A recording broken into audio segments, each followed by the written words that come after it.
Buenas tardes, mi nombre es Lorena Millán y el día de hoy les vengo a hablar sobre los atributos de la personalidad. Bueno, estos son aquel cúmulo de cualidades o características que son propias de todos los seres humanos, sean estas personas físicas o jurídicas, algunos de los cuales nos ayudan a identificar o distinguir a una persona de otra. Otros se refieren a la condición de la persona frente a la familia. Otros se refieren a la aptitud de satisfacer sus necesidades y otros nos revelan sus relaciones político-sociales. La Corte Constitucional, en sentencia C-004 de 1998, recordó que en virtud del artículo 14 de la Constitución Política, toda persona tiene derecho al reconocimiento de su personalidad jurídica y esa personalidad tiene unos atributos que implican derechos y obligaciones. Esos atributos son inseparables del ser humano, pues no se concibe en el presente estado la evolución jurídica, un ser humano carente de personalidad jurídica. Estos atributos son la capacidad de goce, el patrimonio, el nombre, la nacionalidad, el domicilio y el estado civil que corresponde solo a las personas naturales. O sea que cuando la Constitución reconoce a toda persona humana el derecho a la personalidad jurídica, le está reconociendo esos atributos cuya suma es igual a la personalidad. Y no puede aceptarse tampoco un ser humano que no tenga estos mencionados atributos.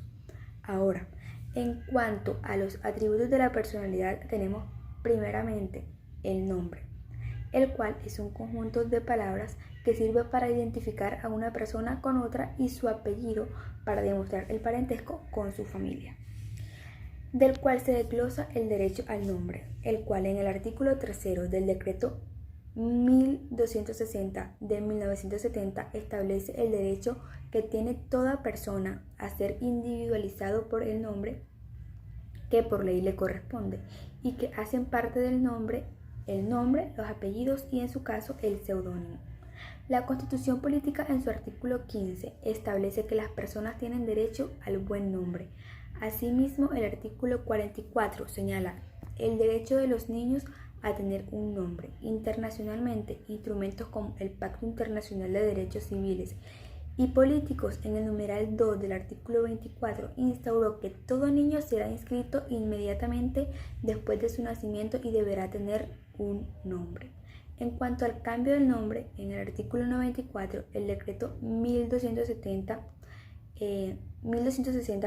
de 1970 posibilita a la persona que haga el cambio de su nombre una sola vez.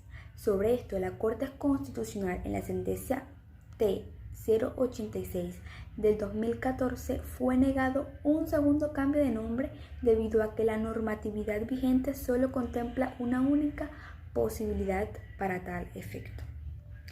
Por otra parte, esta nacionalidad, que es el vínculo jurídico y político entre una persona y un Estado, otorga derechos e impone obligaciones a una persona y la regulación de la nacionalidad compete a la legislación interna de cada nación. Por esto, las condiciones de su adquisición, ejercicio y pérdida están determinadas en el ordenamiento jurídico de cada Estado. El artículo 96 de la Constitución determina la nacionalidad colombiana y la Ley 43 de 1993 establece las normas relativas a la adquisición, renuncia, pérdida y recuperación de la misma. Por otra parte, también tenemos el domicilio, el cual refleja el vínculo jurídico de cada persona con un lugar. Dicho lugar es aquel que se encuentra habitualmente una persona y es donde celebra sus negocios, ejerce sus derechos y donde tiene sus principales intereses familiares y económicos. En cuanto a las clases de domicilios, tenemos el domicilio legal, el cual es consecuencia del vínculo de subordinación que tienen ciertas personas con otras, y el vínculo voluntario o real, el cual tiene origen a la voluntad de la persona que ha escogido libremente el lugar en el que vive habitualmente y es donde desea permanecer. Bueno, por otra parte también tenemos el patrimonio, dentro de las cuales se encuentra la noción, la cual suele considerarse como una bolsa que, sin importar la cantidad, contiene los activos y pasivos de una persona. También están los elementos pasivos y activos, en la que los activos constituyen los elementos positivos del patrimonio, los cuales pueden verse representados en bienes o derechos, o bienes o derechos por cobrar. Y los pasivos está conformado por los elementos negativos del patrimonio, que se pueden ver representados por las deudas o créditos que se tienen a favor de un tercero, ya sea dinero, títulos, valores, la prestación de un servicio, que se haya cancelado anticipadamente, entre otros. También se desglosan los derechos que conforman el patrimonio, que son los derechos reales, derechos personales, derechos inmateriales o intelectuales y los derechos universales. También están las características del patrimonio, que son la universalidad jurídica, universalidad unida, los principios y la universalidad que contiene los derechos y obligaciones de carácter pecuniario. Por otra parte, tenemos la capacidad, entendiéndose esta como las personas naturales, como la aptitud legal para adquirir derechos.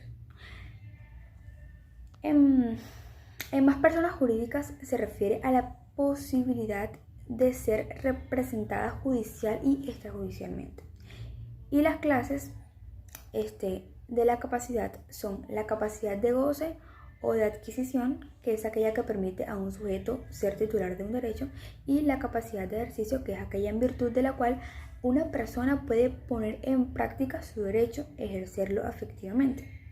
Y también están las clases de incapacidad, que son la absoluta, que dice que son absolutamente incapaces los dementes, los impúberes y los sordomudos, que no pueden darse a entender. Y la relativa, que dice que son relativamente incapaces los menores adultos que no han obtenido habilitación de edad y los disipadores que se hallen bajo interdicción.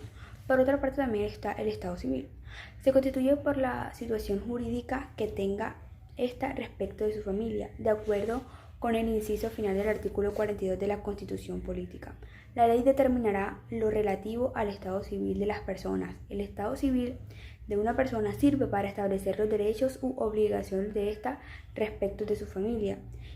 Y por último está el parentesco, que es el complemento necesario del estado civil de las personas, dependiendo de su tipo, grado y línea, sirve para determinar o generar derechos y obligaciones como la patria potestad, alimentos o los derivados de sucesión. Las clases de parentesco son el parentesco por afinidad, que se da entre el esposo o la esposa y los consanguíneos legítimos de su esposa. También está el parentesco por consanguinidad, que se da entre las personas que descienden de un mismo tronco, cuyos grados de consanguinidad, según el artículo 37 del Código Civil, establece que los grados de consanguinidad entre dos personas se cuentan por el número de generaciones. Así, el nieto está en segundo grado de consanguinidad con el abuelo y dos primos hermanos en cuarto grado de consanguinidad entre sí. Y está el parentesco civil, que se da entre padres adoptantes e hijos adoptivos. Muchas gracias.